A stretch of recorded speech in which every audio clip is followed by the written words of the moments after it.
ఇక టెస్టు రారాజు South Africa world test ఛాంపియన్గా సఫారీ టీం ఫైనల్లో 5 వికెట్ల తేడాతో ఆస్ట్రేలియాపై విజయం.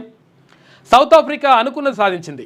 దాదాపు 3 దశాబ్దాల సుదీర్ఘ నిరీక్షణకు తెరదించుతూ ఎట్టకేలకు మరో ఐసీసీ ట్రోఫీ సొంతం చేసుకుంది. మెగా ఈవెంట్ ఫైనల్స్లో తడబడే బలహీనతను వీడుతూ వరల్డ్ టెస్ట్ ఛాంపియన్షిప్లో తొలిసారిగా విజేతగా నిలిచింది.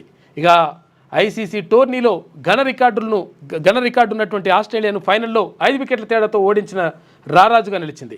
ప్రఖ్యాత లార్డ్స్ క్రికెట్ స్టేడియంలో శనివారం ముగిసిన ఫైనల్లో డిఫెండింగ్ ఛాంపియన్ ఆసీస్ ఇచ్చిన 282 రన్స్ టార్గెట్ను 5 వికెట్లకు కోల్పోయి ఛేదించింది.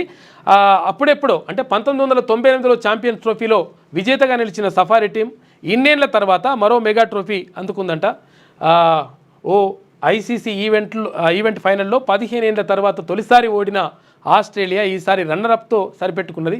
15 ఏళ్ల తర్వాత ఓడిపోయిందంట ఆస్ట్రేలియా. మొత్తం కూడా వాళ్ళే గెలుస్తుండే ఇప్పుడు 30 ఏళ్ల తర్వాత సౌత్ ఆఫ్రికా విజయం సొంతం చేసుకున్నది.